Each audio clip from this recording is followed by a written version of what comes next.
jungle and you think you are talking in the palace. And you will make statements that will malign your destiny. Most times, people don't understand the chemistry, the organic dimension of spirit life. So we think it's about talking and getting. It's deeper. I want to show you a few things tonight. How spiritual cities are constructed. How spiritual cities are built. So that you understand the delicate nature of assignment you have been summoned into. The assignment is not for those who read the Bible and can quote it. The assignment is not for those who are orators and can speak in the public. The assignment is not for both people that grew up in church and understand church language. The assignment is for people that have been weaned by God and raised in the crucible of spirit life. And it's on the strength of who they are in God that they have been sent out. If God have not worked on you, you cannot build for him. If God have not built himself into you, you cannot represent him. So witnessing does not begin with what you know to say. Witnessing begins from who you are in God. And I need to show you that there are spirits involved in this business. Because if you don't understand it's the business of spirit, you may take it for granted. You may be going for a meeting, you casually stand up and use your concordance and take 2 or 3 scriptures that speak up the topic. And because you are able to memorize those scriptures, you think you have a message. You don't know that you are speaking in a pool of spirits. It's the way these things are designed. The things that happen in your campus, the things that happen in this territory, they are not occurrences that are coincidences. They are carefully designed. Where Lord strategic intelligence from the demonic realm. You are bringing witness, you are going to contend against darkness. That is why you must be a light first before you can give it the dimensions of. We have a church today where most of the people that are on the microphones, their life is not accurate with God. But when Luke was giving a treatise about the workings and the ministry of Jesus Christ, he said of all that Jesus both began to do and to do, he had a life in what he was communicating. He was first of all built, he was his lifestyle before he spoke out.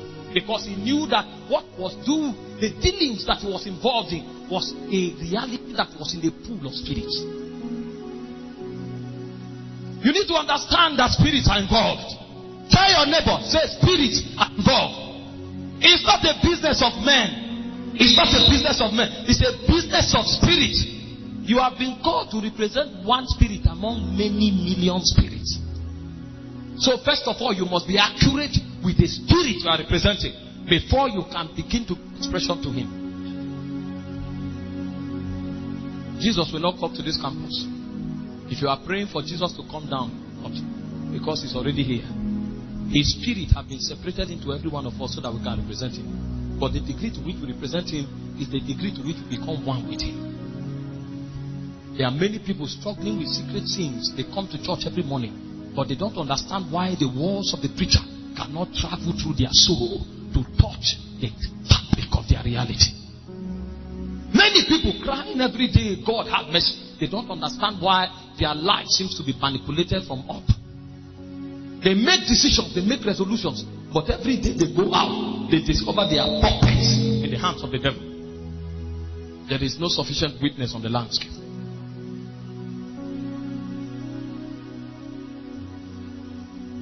It's a business of spirits. First of all, what you need to understand is that the world is dwelling in darkness. I will just talk to you about 3 things. Only 3 things, then we'll begin to pray. The world is dwelling in darkness. And you need to understand what darkness is. And then secondly, I will tell you how darkness is able to find expression on this realm.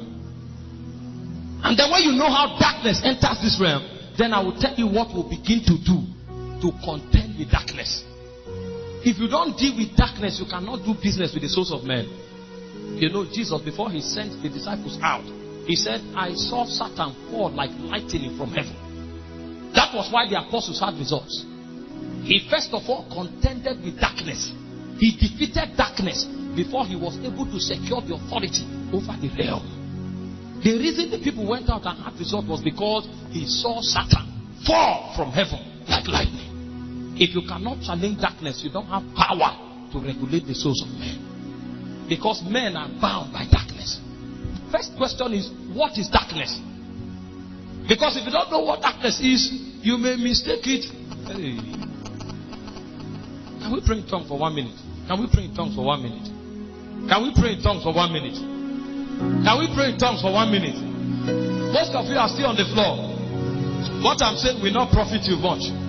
It will not profit you. You are still on the floor. Can you pray in tongues for 1 minute? I'm sensing your energy level in the spirit. I know where you are now. Shakabata parababaska.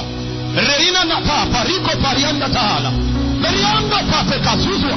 Berenamina katali kazuta taala. Ameza haruanda taliato.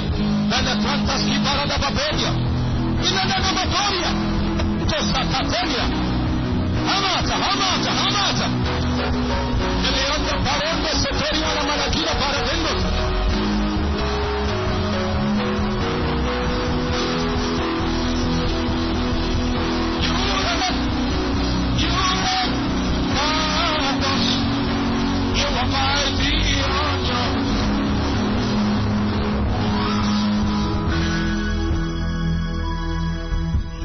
Listen,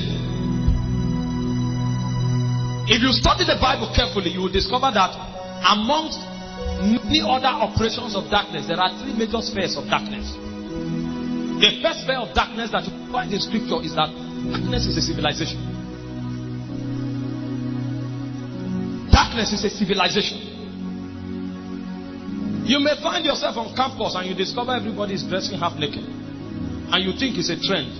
No, it's not a trend. It's a revelation of an operation from the path of hell. And if you are not careful to realize that is an operation of darkness, by the time you get to, you may come in 100 level and you say, why are all the girls like this? Why are they dressing like this? You think you hate it.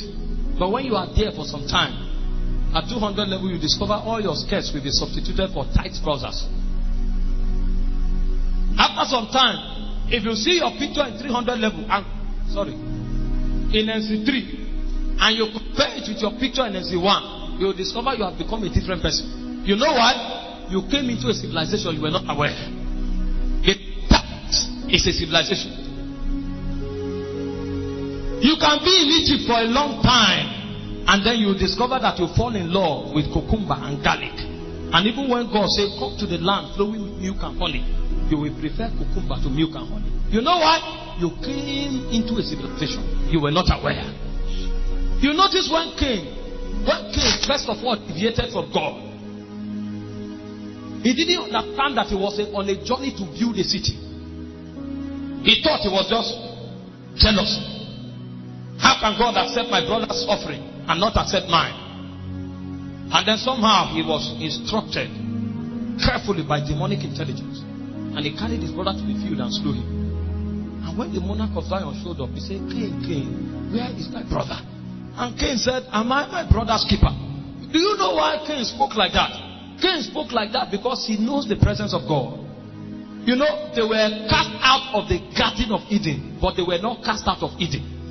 Eden is the atmosphere of heaven. It's a doorway from heaven to earth. So they were still living within the perimeter of Eden. They were sent out of the garden because God didn't want them to have access to the tree of life. Because if they have access to the tree of life, they will be eternally condemned. The same way Lucifer is condemned and he cannot be redeemed. You know why? Because he was condemned in an eternal state. And when you are condemned in an eternal state, there is no redemption for you. He was a spirit living in eternity. And eternity is a realm of perpetual continuum. So there is no salvation for one who falls when he has entered or has subscribed to life in eternity. So God expelled them from the garden so that they will not eat of the tree of life and be eternally condemned. But they were still in Eden, so they were used to God. That was why he spoke to God like a friend. You know, if you are not used to God and God speaks to you from heaven, you will faint. If you have had an encounter before, you will collapse as if you want to die. But the guy said, am I my brother's keeper? Because he knew God.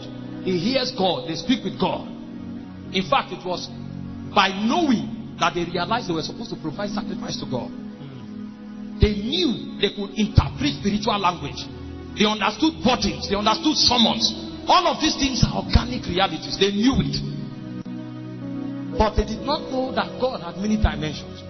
Because at this time, only two dimensions of God were revealed. God was only revealed as Elohim and Jehovah Elohim. And as Elohim, God was only revealed as the Almighty. In Elohim, he displayed the highest kind of power. The one that gives him the authority to create all from nothing. So Elohim is the revelation of the almightiness of God. So they knew that God was the most powerful. And so what? When Satan fell, Jehovah Elohim showed up and drove them out of the garden. So they knew that God was righteous. But what does it take? God is righteous, that's fine. Let him enjoy his righteousness. What he didn't know, that God was also a judge. So when he killed his brother, the one that came to talk to him was the judge of all. And as a judge, God will ensure that the justice system of heaven plays out in all of the realms that he created. So he said, where is thy brother? He said, am I my brother's keeper? And the judge began to tell him the verdict that was passed from the courts of heaven. He said, the blood of thy brother is crying to me from the ground. That was the first time he understood that there are many things that have utterance. It's not only your mouth that speaks in the spirit realm. There are many things that have a vocabulary in the spirit realm. One of the things that speaks audibly in the spirit is, if you read the scriptures, you discover that there are 9 voices that speak in the courts of heaven. One of them is the utterance of the blood. And he said, the voice of thy brother's blood is crying from the ground. Now the judge has come to prosecute judgment. And he said, you shall be a fugitive and a vagabond on the face of the earth. I'm not talking about the judgment, but what I want to show you is that darkness is a civilization. The moment God, judge, came, the first thing that happened to him was that people sin deceives, sin beguiles. He was growing in the civilization, he was not aware. And then this time around, he decided to run away from Eden. And then he went to build a city in Nod, which was in the east side of Eden. So he was on his own that he ran away from the presence. Did you notice that every time that you fall into sin, it becomes difficult to access the presence of God? It's not like God is pursuing you, but on your own you will run away. It becomes difficult to go for the prayer meeting. It becomes difficult to read the Bible. That is because a civilization is beginning to corrupt your soul. And if you don't understand that it is a demonic intelligence trying to weave itself into your soul and to make you a servant forever, you will not rise to fight it in righteousness. The guy ran away from the presence of God and he went and built a city. And he dedicated the city to his son. That is where idolatry began from. Now he did not bring his offering before God anymore. Now you could dedicate things to other beings apart from God. The Bible told us how that he began to raise children. And the civilization was evolving. It was evolving. It was evolving. It was evolving. A point came. One married 2 wives. A point came. Mahuja went and created musical instruments. Because at this time, the sound that they heard was in their spirit man. It's the song of songs. Playing in their spirit so that they can connect to God in experiential dimension. Hope you know that sound is a vehicle of transport in the spirit. So the sound you hear in your spirit is what brings you into unity with God. But now they have decided to create another kind of sound that is apart from God, so that the vacuum in their soul that only God can feel is now replaced by another kind of technology. What they are doing is that they are trying to isolate themselves from God. And the point comes when it is possible for you to live as if God does not exist. At that point, you have entered into the full scale of the civilization of darkness. When was the last time you took a decision because God said, my son, do this? You now walk by assumptions. You walk by your intelligence. Meanwhile, the Bible said, it is not given to man that walketh to order his steps. But when you walk in the civilization of darkness, you become a God over your life. You may not be living in sin, but God is no longer your philosophy.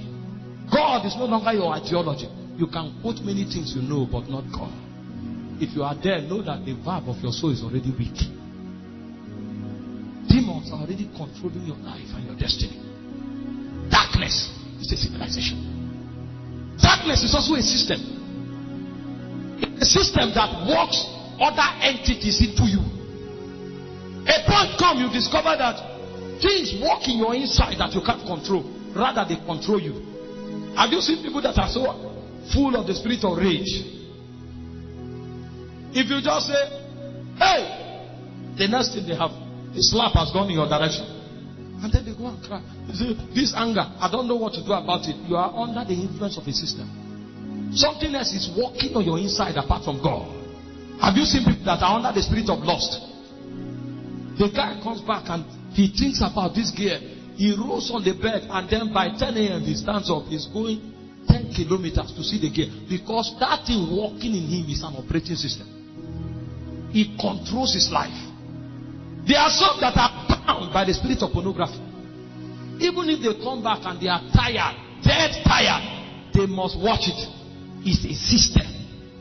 And what it does is that he hides you and you cannot receive help because it is working intrinsically on your inside. Darkness is a government. When darkness becomes a government, then you come under oppression. That's when you discover that your life is beginning to be attacked. Things happen around you that you don't know the cause. If you check your life carefully, you'll discover that one of the three things I've called is working in you. Yes. One, at least one. You know what? The earth is in the habitation of cruelty. And what you don't know is that darkness has no power in and around you except you give it space. The Bible said in Ephesians 4:27, it said, giving no place to the devil. Listen, the reason I'm taking this ride is to show you what you must rid yourself of if you must represent God. You cannot be under a government and fight it. The Bible, Jesus said, if a house is divided against itself, it can't stand. He said, neither is Satan divided against itself. That's why before God walked with a man, what he does is that he takes him away from that civilization of darkness. The Bible said, John in Luke 1:80, in the wilderness until the day of his showing forth unto Israel. If he is discipled by the system he lives in, he cannot correct it. Most of us say we are pastors. They call us apostles, they call us prophets. And if we check our life carefully, the same things the unbelievers are doing are the same things we are doing. The only difference is that we hear messages. So on Friday during the fellowship, we stand on the altar and then we are bringing Rema. We are bringing Rema. Your Rema will not be powerful until God is powerful in your life. God is weak in our lives. That is why there is much talking, but nothing happens.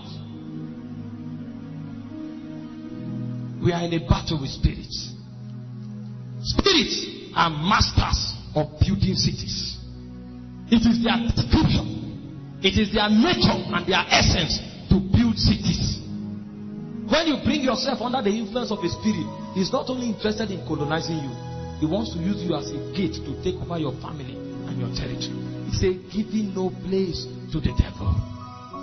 A place is not a space. No.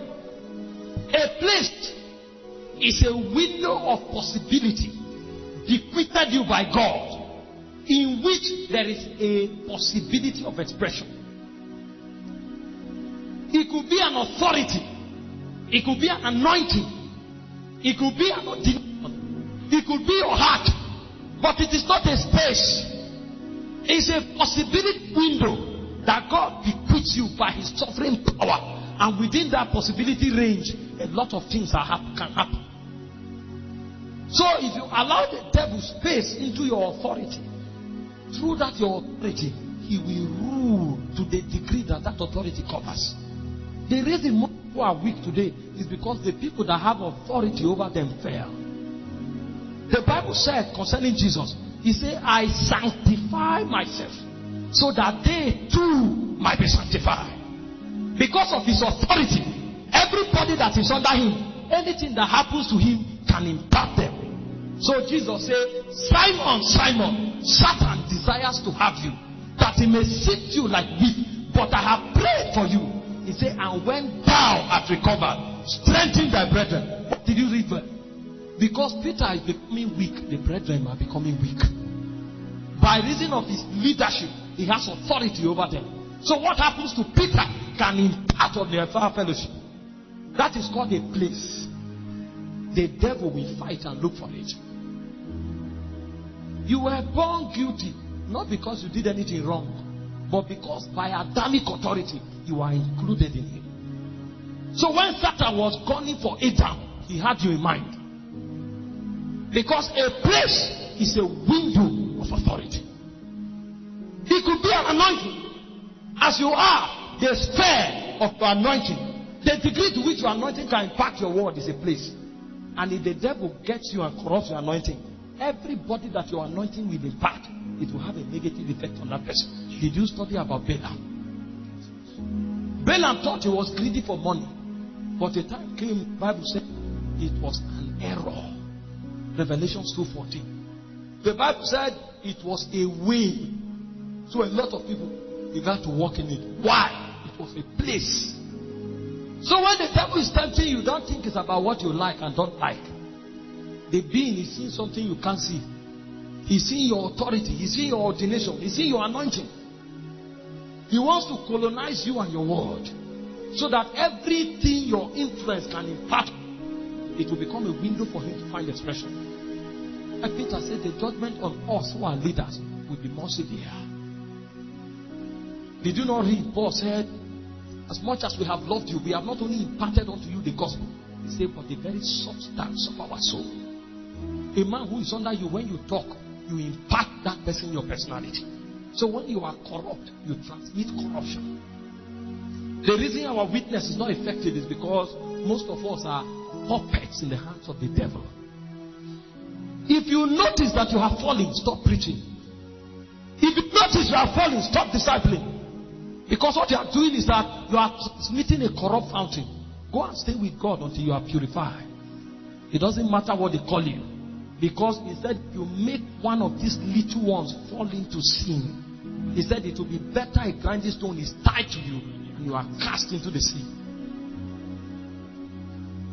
It's bad enough that you have become a slave of the devil, but never allow yourself become a conduit pipe that conducts and transmits possibilities from Hades.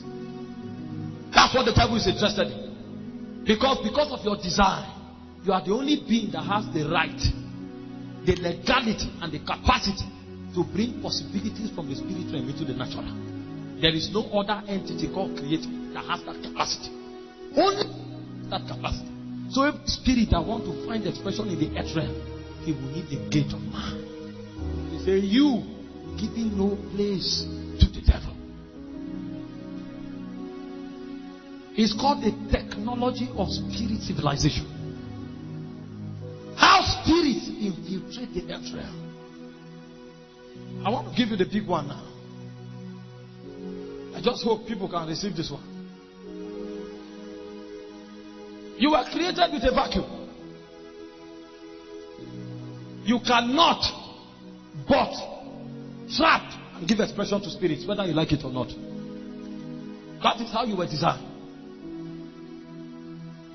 When the principalities fell from heaven, they didn't have regions of expression anymore.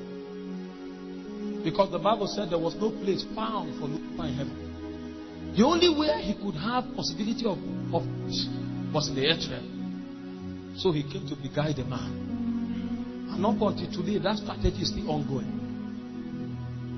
Let me show you how demons enter into territories and they rule it. I don't have time, that's why I'm not going to the scriptures. If I carry the Bible now, begin to open and read, we'll have too many lights and we can't move forward. You will not know how important your service to God is. You will not have an idea. A lot of things cannot happen in this world until we rise.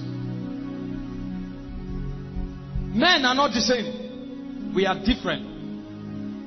All of us were saved by the same economy in salvation. But when we are saved, we are not the same. Never be deceived. Men are different. Find your place and walk in it. And remember, a lot depends on your discovery of who you are in God. In the Old Testament, God began to give Moses wisdom. You know, part of the intelligence of priesthood is to give expression to possibilities in the spirit, in the natural. That's part of the intelligence of priesthood. You remember when the three mighty men of David went to get him water from the wells of the Philistines? When they brought the water to him, He held it and he said, this is no longer water, this is blood. That is the intelligence of priesthood. It is in priesthood that you will discover the value of things in the spirit when you see them in the natural. And on the strength of that intelligence, you also realize that men are not equal. Men are different. One of the things that distinguish men is what we call ordination. Ordination is who God created you to be and the assignment He created you to fulfill. So if we are in a church setting, for example, some may be in the ministry of helps, while some will be in the fivefold. By ordination, those in the fivefold are superior to those in the ministry of helps, because they have been called to disciple others and bring them to maturity. So there is a privilege they enjoy by reason of that position of favor they occupy with God. But ordination is not the only thing that distinguishes men. The extent to which you give expression to the grace of God on your life also distinguishes you. He may be an apostle, I may be a helper. And on the strength of his ordination, he's supposed to reach the whole world. But me, I'm supposed to be a helper in this cathedral. And I may deliver my services up to 90%. Him who is an apostle to the whole world may reach only Zaria. His delivery on the scales of the immortals may not be up to 10%. So even though he's higher than me in ordination, in service I'll be superior to him. So in the reward system of heaven, God will reward you based on the quality of service you render. That is why you are brought into the kingdom without works, but you will have value in the kingdom by works. So anybody that teaches you the doctrine of doing nothing, of irresponsibility, have destroyed your life.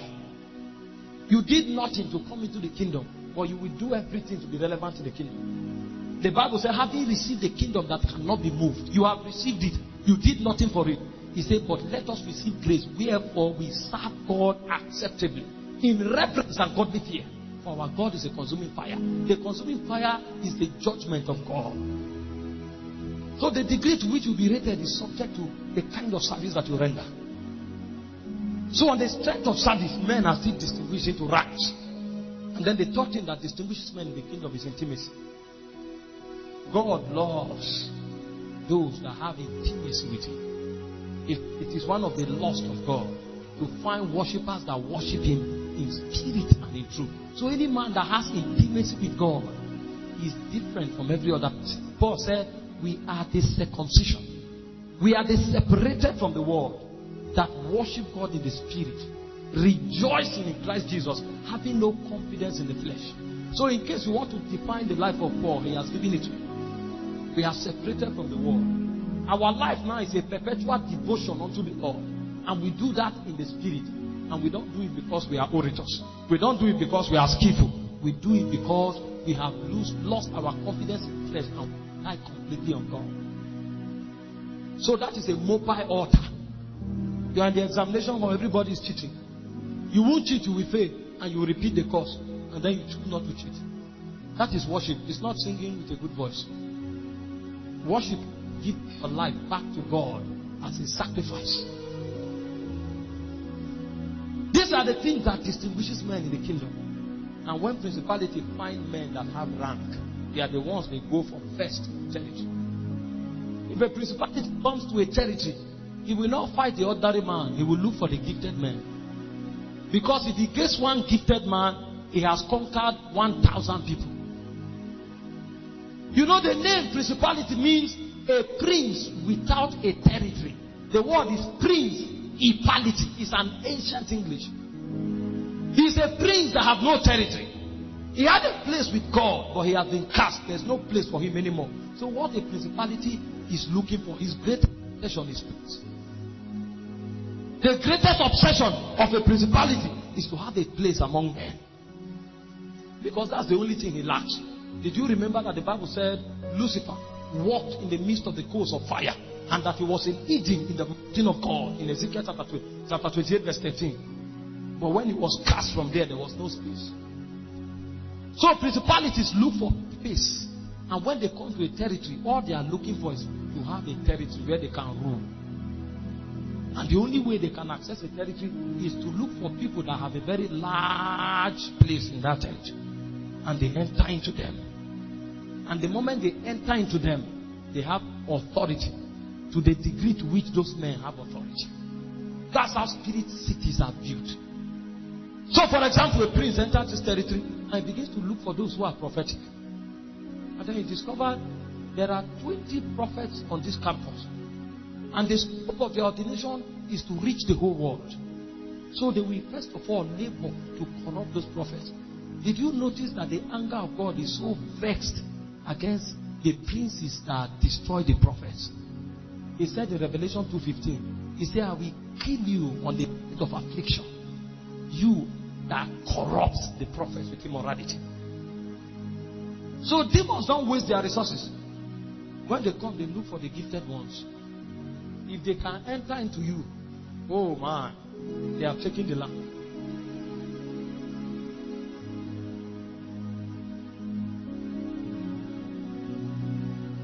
The reason darkness will go ahead before they come is because they need to create sets of appetites in you. Those appetites are the gate that they access the territory from. For example, if you discover that there is lust in you, you don't need to look far. The spirit is already a ruler over your life. Do you know what?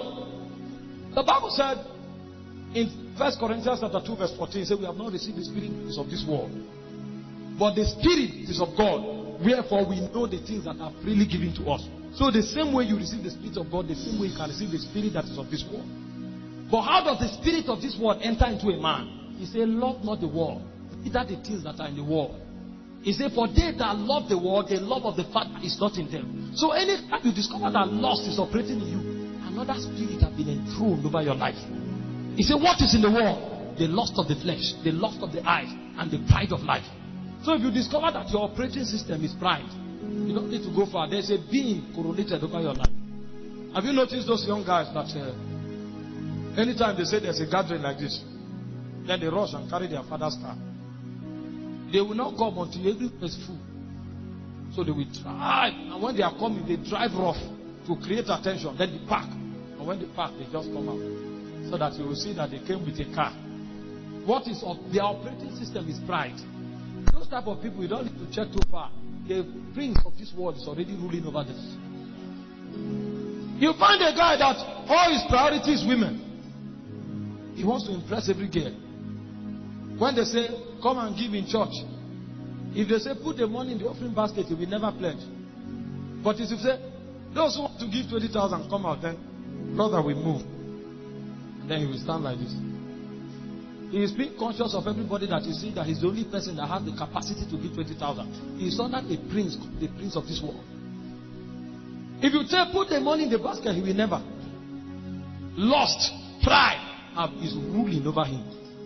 And that is why the things of God can never mean so much to him. You know what? He's a carnal man. He's ruled by spirits apart from God.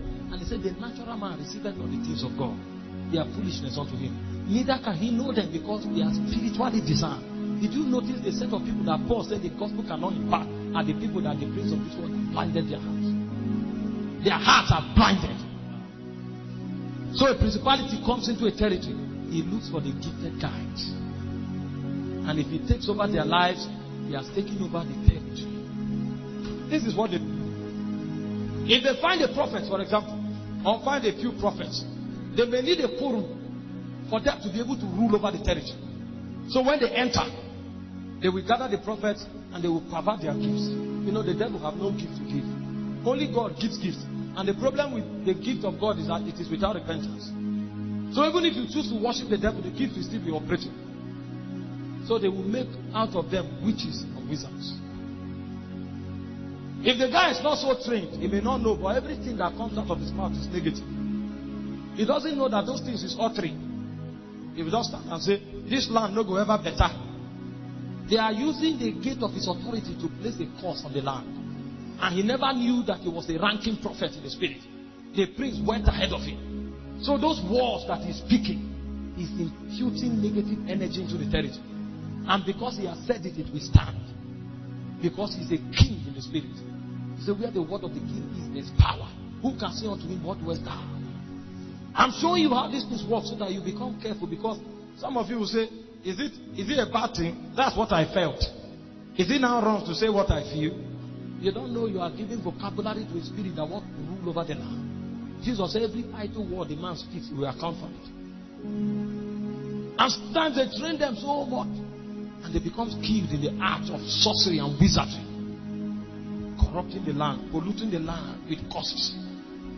When a principality succeeds in getting a territory, then what it does is that it gives space for the ruler of the darkness of this world. The job description of the ruler of the darkness of this world is different from the job description of a principality. The job description of a principality is to secure place. The ruler of the darkness of this world, the word ruler means a magistrate. A ruler of darkness, what he does is that his duty is to formulate laws. So that now that they have a space, anybody that come under that space will become their slave.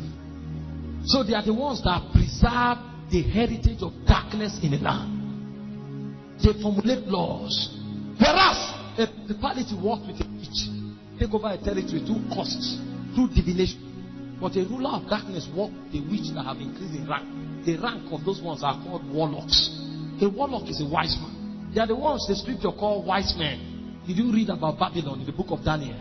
They are wise men. They are the ones that tell you when it will be right to start the Ramadan fast. Because they have the powers to study the alignment pattern of the moon, the sun, and the star. They know when they could trap evil dimension from the heavenlies. They are the ones that tell when they will go and harvest the new yam. If you let your yam become so big in the farm and be protruding, you can never harvest it until the time when the warlock says you should harvest it. They formulate laws. They are the ones who bring the idea of ladies wearing tight trousers. You now be arguing in church. You say, let's take from the Bible. Where the Bible say, girls should not wear trousers. Or where the Bible say, girls should not. You are not wise. You don't know that a law has entered the land. Every lady that sews wants to reveal her cleavages. She doesn't know she's under a law. And after some time, you say, let's pray for 5 hours. 5 hours? She will come and pray for 15 minutes and sleep for 4 hours, 45 minutes. The valve of her soul is weak because she's under a law. And when you come under a law, you become a slave. You may say, but I'm not committing immorality. You're under a law. You are dealing under the government of a warlock. And you don't know that you are advertising the dimensions of the spirit.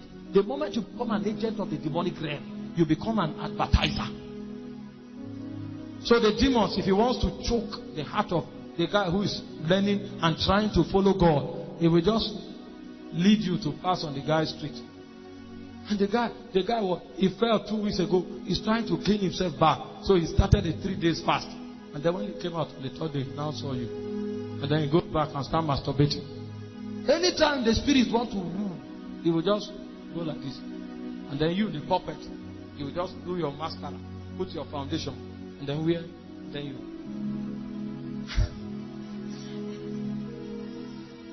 you are a dispenser of the possibilities of darkness. That's how they view the systems. Did you read in Egypt? Moses came and displayed all the wonders. And Jannes and Jambres, these are wise men. They are the ones that keep the integrity of the rulers of darkness in the land. They were resisting him. Until the time came, they say, Pharaoh, this is the finger of God.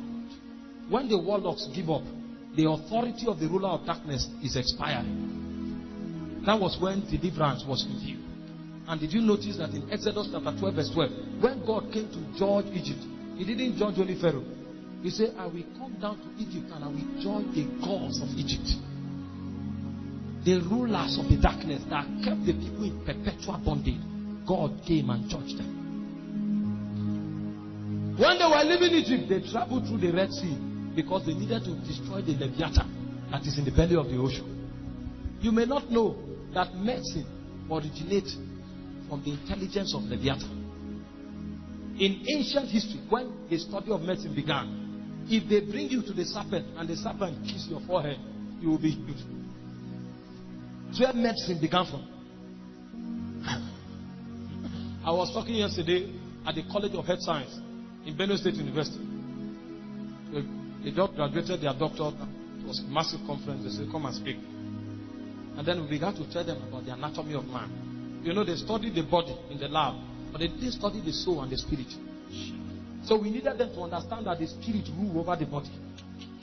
So the doctors that graduated, some of them, the way they dressed into the building, they came like this. You know, because of the strike and everything, some of them were in school for 8 years. But now they are doctors. We came and showed them that pride that the devil succeeded in putting in their heart is the reason why they will never be relevant with God, even if they practice medicine for 35 years. Because if the devil succeeds in ruling over your soul, you are a slave. The rulers of the darkness, they are the most jealous among the principalities. They will never let you go. You will try. You are under that addiction for 10 years now. You want to break out, they will fight. You do 21 days fasting. The day you thought you are broken out, they will come again. Until the ruler of darkness is judged, they will not let you go. They are the most jealous. They are called magistrates. They formulate laws in the territory.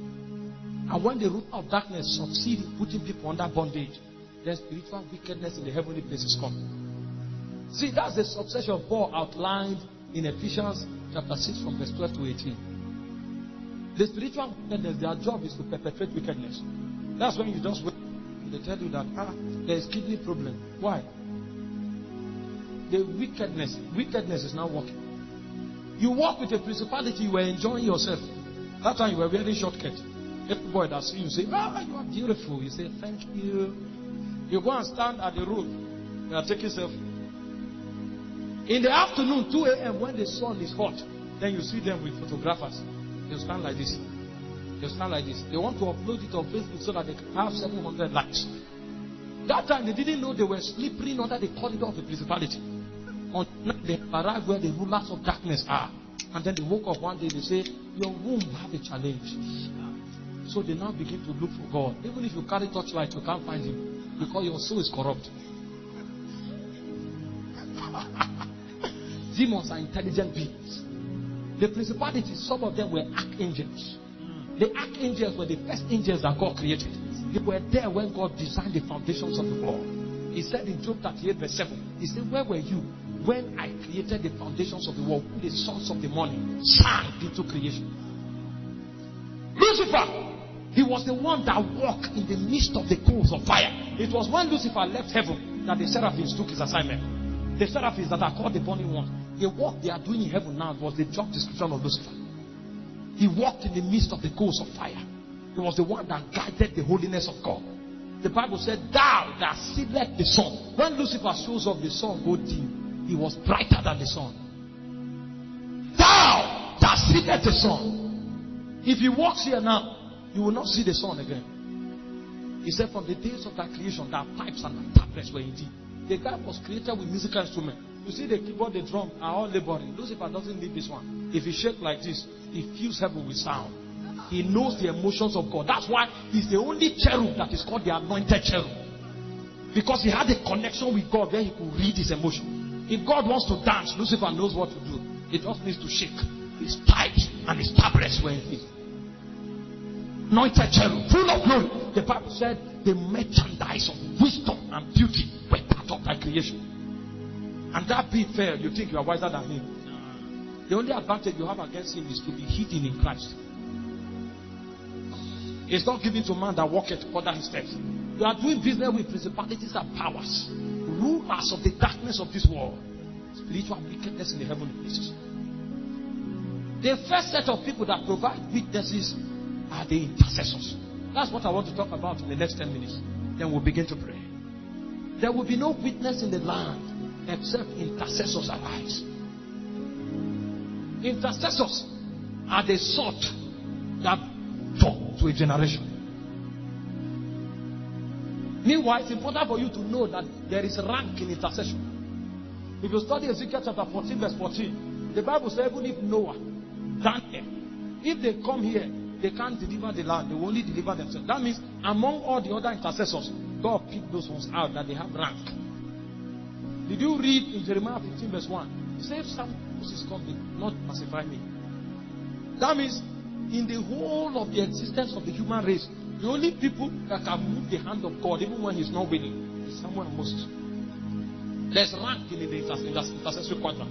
If you're relevant with God, you must begin first of all the journey of prayer. It's not about doctrine first. It's about life. It is in prayer that your life and your soul is recalibrated. Everything the devil plants in a man, in the gate of prayer, those things are uninstalled. Prayer is the only technology that has the ability to purify the soul of man. You know, Jesus said in Luke 18 verse 1, he said, men ought always to pray and not to faint. The word is ought. That means according to the design of man. Prayer is part of his DNA. If you want to be restored back to factory setting, the only possibility in God that can achieve it is prayer. He said, men ought. So if you find yourself in a place where fulfilling the purpose of God and the mandate of God that is according to your ordination is not possible, you need to come back first and build an altar of prayer. When God wants to do business with man, the first corridor is the corridor of prayer. If you are here and you can't pray, don't dream about becoming big with God. There's no hope. There's no hope. You will always be a puppet in the hands of the devil. You see, the best way to describe what prayer does to you is to look at the tabernacle. There are three spaces in the tabernacle. The first space in the tabernacle is the gate. The gate is the revelation of Jesus. It is made up of blue robe, purple robe, white robe, and scarlet robe. It represents the four offices of Jesus: as King, Son of Man, as servant, and as the Son of the living God. So you come in without anything. All you do is just give thanks. He said, we enter into his courts with thanksgiving. The revelation of Jesus, if it begins to hit you, then know that your prayer is beginning to touch a chord in the spirit realm. If you are praying and the word of God is not flashing your soul, what you are doing, you are just exercising your will. Keep it up, keep it up. When the revelation of Jesus begins to hit you, then know that you are beginning to enter into the chambers of holiness. And the far, as much as you can travel, is the degree to which your soul can be transformed. The moment you enter, the first thing you will see is the altar of sacrifice. That is when the flesh will be crucified. You may come with appetites, struggling with masturbation, struggling with lust. If you pray well, what will happen is that on the altar of sacrifice, your flesh will be crucified. If you find a Christian that is still struggling with sin, he's not praying. You can't be living in sin when you pray. And you cannot not live in sin. Don't pray. If you enter, you see the altar of sacrifice. That's when the Holy Ghost brings government over your soul.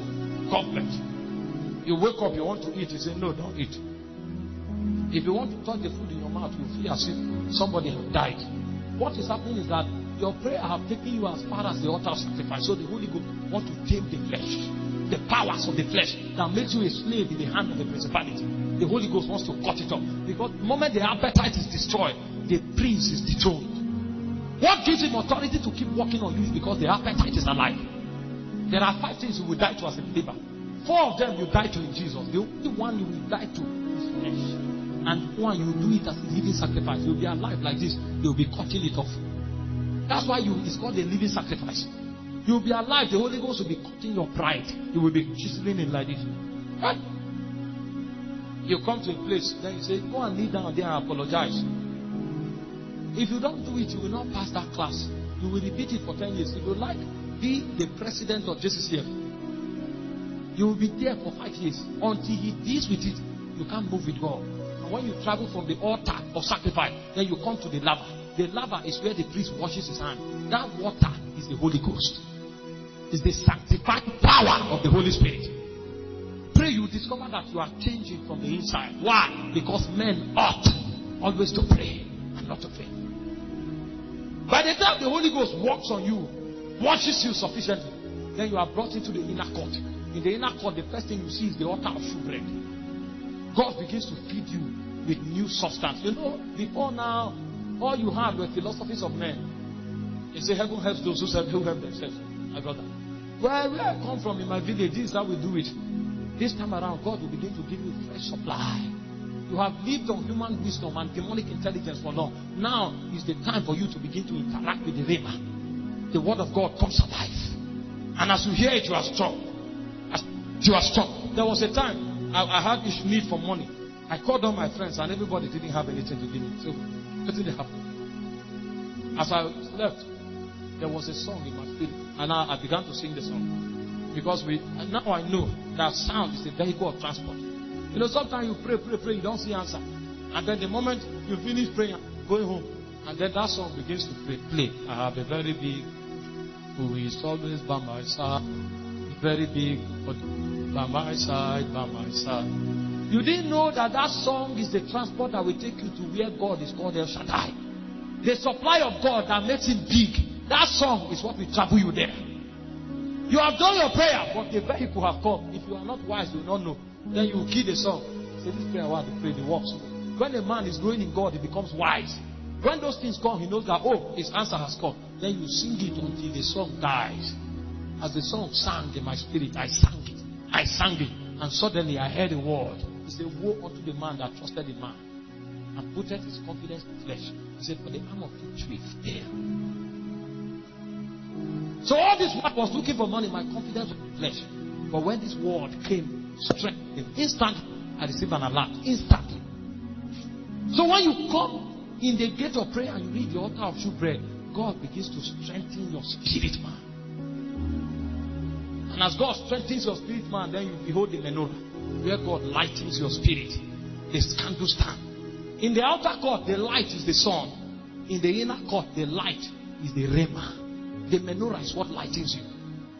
So they may tell you are sick, and then you are afraid, and then suddenly they say, you now hear in your spirit, by his stripes you are healed. If they like, let them diagnose whatever they want, because you have heard by his stripes you are healed. That's now the light.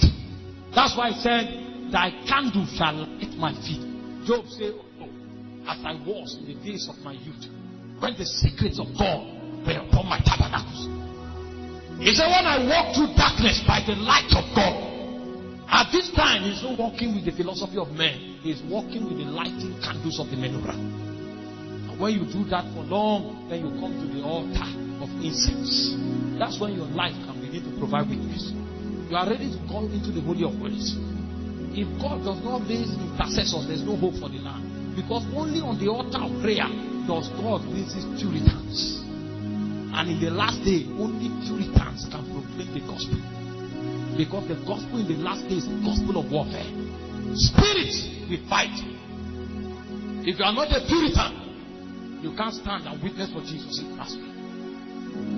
As you grow in intercession, what happens is that God gives you power. And then everything that the sorcerers do, the Almajiris can walk around and place curses in all the junctions. It doesn't count anymore.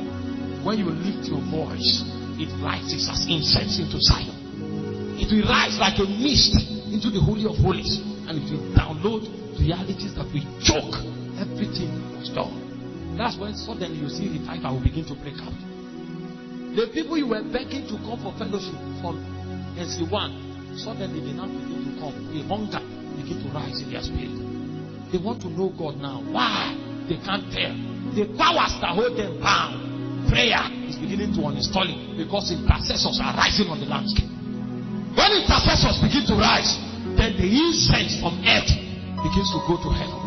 And then the mighty hand of God is compelled to move. The rise of intercessor is the first layer of deliverance that the territory can find. As intercessors grow in faithfulness, something happens. God promotes them and they become watchers. You know, an intercessor is a man that walks under open heaven. He's also a carrier of burdens. You know, he may not be doing so well in his exam. That's something of a legitimate concern. But if you open his heart, the burden he has is for the souls. The burden he has is for the territory. He doesn't know why those things are happening. What is happening is that it's the powers of his ordination pulling him into the inner chambers of God. He's an intercessor. The destiny of the land is crying, because he says, Savior shall rise upon Mount Zion. The earnest expectation of creation, he waited for the manifestation of the sons of God. That burden is on his heart. Can't explain why, but everybody is sleeping, he can't sleep. The darkness in the land troubles him. He's the land, praying for the families.